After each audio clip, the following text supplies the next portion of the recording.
Hello guys, कैसे हो आप सब लोग। एस्टेट का नोटिफिकेशन आ गया, आप सभी को पता ही लग गया होगा। तो देखते हैं कि क्या क्या इम्पोर्टेंट जो लास्ट डेट है, कब से आपके फॉर्म भरने शुरू होंगे, क्या लास्ट डेट है, क्या आपकी फीस रहेगी, वो सारी चीज़ें हम अपने वीडियो में देखते हैं। क्या क्या एलिजिबिलिटी क्राइटेरिया हैं। सबसे पहले तो जो आपके एप्लीकेशन फॉर्म स्टार्ट होंगे वो होंगे 24 तारीख से शुरू। दैट इज़ कि आज आपके फॉर्म जो एप्लीकेशन फॉर्म है वो स्टार्ट हो चुके हैं और जो लास्ट डेट रहेगी वो रहेगी 4 तारीख। ओके, आज से आपके फॉर्म अप्लाई होने स्टार्ट हो चुके हैं। लास्ट डेट रहेगी 4 तारीख और करेक्शन विंडो जो ओपन होगी वो रहेगी 4 से 5 तक। ओके, देन उसके बाद आपका आएगा आपकी फ़ीस कितने रहेगी। अगर आप सिर्फ एक लेवल के लिए अप्लाई करते हो, मीन्स कि आप सिर्फ पीजीटी के लिए अप्लाई करते हो, तो आपकी फ़ीस रहेगी 1000 रुपीज़। ओके, अगर आप 2 के लिए करते हो, जैसे मान लो टीजीटी पीजीटी 2 के लिए करते हो तो 1800 रुपये, और अगर तीनों के लिए करते हो तो 2400 रुपये आपकी फ़ीस रहेगी। अब उसके बाद हम देखते हैं कि अभी एग्ज़ाम डेट इसमें कुछ नहीं मेंशन करी है इन्होंने, लेकिन जैसा कि न्यूज़पेपर में बताया गया था जनवरी के जो 18-19 तारीख है शायद उसमें था, उसमें आपकी जो है एग्ज़ाम डेट है, आपको वही अभी फाइनल मान के चलनी है कि आपका उस डेट में एग्ज़ाम हो ही जाएगा। उसके बाद देखते हैं क्या हमारा जो एलिजिबिलिटी क्राइटेरिया, अगर आप अदर स्टेट से, अदर स्टेट वालों की भी बात कर लेते हैं एक बार। अगर आप अदर स्टेट से हो तो आपको एससी या फिर आपकी कैटेगरी का कोई बेनिफिट नहीं मिलेगा, आप एज जनरल कैंडिडेट काउंट होगे और आपकी जो फीस है वो भी 1000 रहेगी। अगर आप एससी या फिर पीएच हो और हरियाणा का डोमिसाइल आपके पास है तो आपकी फ़ीस जो रहेगी वो 500 रहेगी, और 2 लेवल्स के लिए 900 और 3 लेवल्स के लिए 1200। ओके, देन उसके बाद आएगा आपका मिनिमम जो क्वालिफिकेशन है वो क्या रहेगी। तो यहाँ पे आपकी पीआरटी की दी हुई है, हम बेसिकली यहाँ पे पीजीटी की देखेंगे। मैं आप लोगों के साथ नोटिफिकेशन ग्रुप में शेयर कर दूंगी, आप लोग वहाँ से देख लेना। टीजीटी है हरियाणा में, टीजीटी सीएस के लिए कोई जो एस्टेट है वो नहीं होता है, ना ही टीजीटी सीएस के आज तक पोस्ट आई हैं। टीजीटी सीएस के लिए, टीजीटी मैथ्स के लिए, TGT English, TGT Hindi, TGT Sanskrit Punjabi Urdu, TGT PHE, TGT home science, TGT art, then उसके बाद टीजीटी म्यूजिक। उसके बाद हम बात करेंगे अपनी पीजीटी की। पीजीटी में भी करते हैं अपने कंप्यूटर साइंस की बात। देखो जो बाकी सब्जेक्ट है उनकी तो इन्होंने एक साथ दिया, लेकिन कंप्यूटर साइंस की बात करते हैं हम लोग। कंप्यूटर साइंस में इन्होंने क्या कहा है, आपके पास हो या तो एमएससी हो कंप्यूटर साइंस से, ठीक है, और वो भी रेगुलर होनी चाहिए, डिस्टेंस से नहीं होने चाहिए, और किससे हो, कंप्यूटर साइंस से, या फिर एमसीए हो वो भी 3 ईयर रेगुलर कोर्स। अगर किसी के पास 2 ईयर रेगुलर कोर्स है ना, वो भी अप्लाई कर सकते हैं, क्योंकि इसका जो केस है वो ऑलरेडी कोर्ट में है, क्योंकि ये तो गवर्नमेंट की तरफ से ही है ना कि 2 ईयर या 3 ईयर। तो जिसके पास 2 ईयर की एमसीए है तो उसमें कैंडिडेट की क्या गलती है, तो वो आप अप्लाई कर सकते हो, लेकिन सिर्फ रेगुलर वाले। ओके, या आपके पास बीई हो, बीटेक हो, कंप्यूटर साइंस, कंप्यूटर इंजीनियरिंग या फिर आईटी से, और वो भी क्या होनी चाहिए, रेगुलर होनी चाहिए।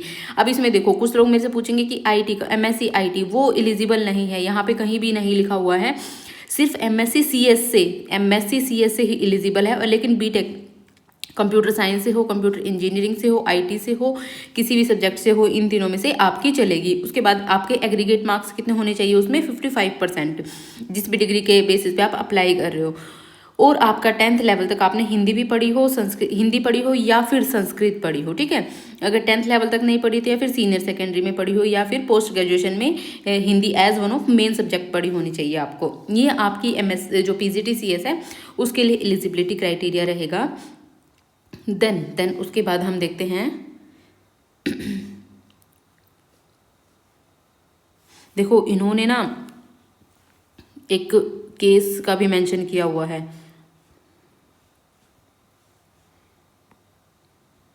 इसमें तो केस का नहीं है, इसमें तो कुछ और ही है, यहाँ पे तो मेंशन नहीं किया हुआ, लेकिन वैसे इस पे केस भी मतलब हुआ था, वो वैकेंसी पे केस हुआ था, एस्टेट पे केस नहीं हुआ।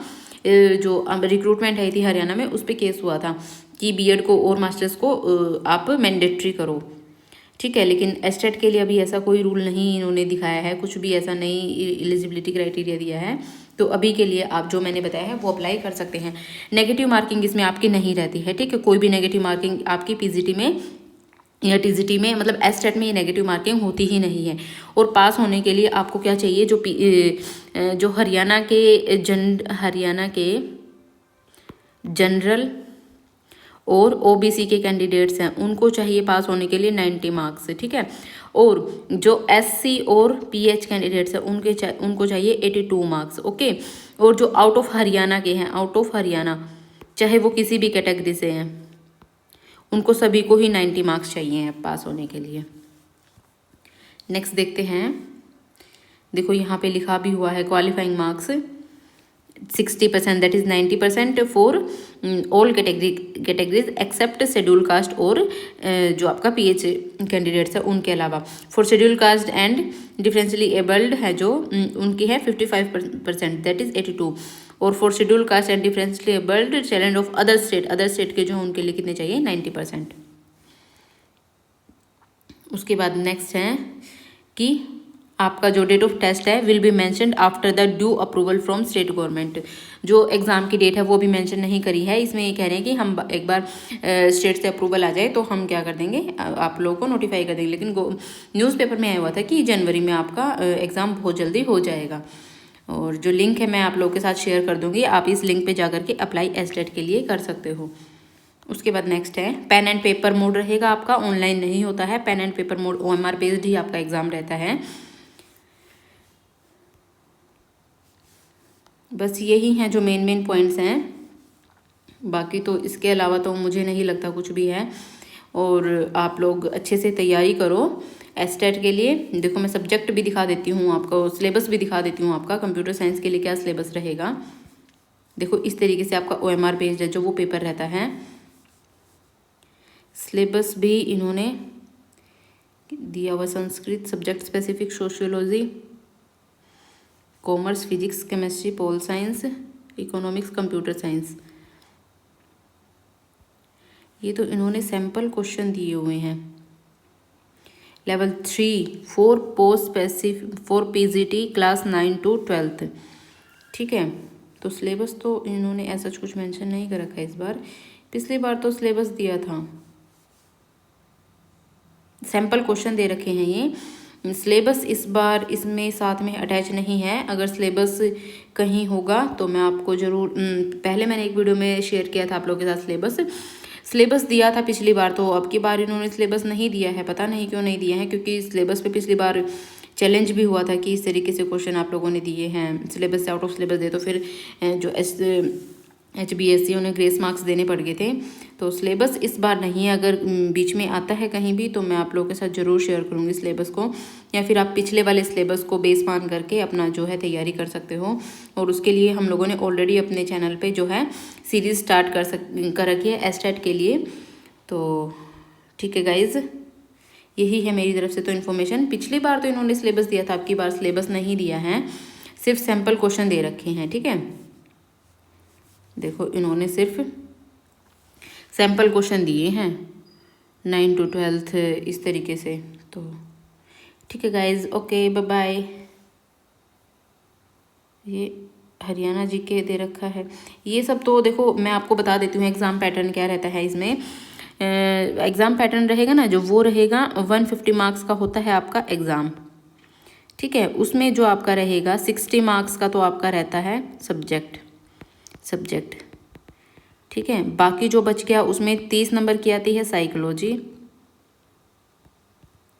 साइकोलॉजी और 10 नंबर की आती है आपकी हरियाणा GK, ठीक है। 10 नंबर का आएगा आपका रीजनिंग, 10 नंबर का आएगा आपका मैथ्स, और 15 नंबर की आएगी इंग्लिश, और 15 नंबर की आएगी हिंदी। तो कितने हो गए 30 और 30 60 और 30 90, तो 90 ये हो गए, और प्लस 60 का आपका सब्जेक्ट हो गया। तो 150 मार्क्स का टोटल आपका रहता है जो क्राइटेरिया।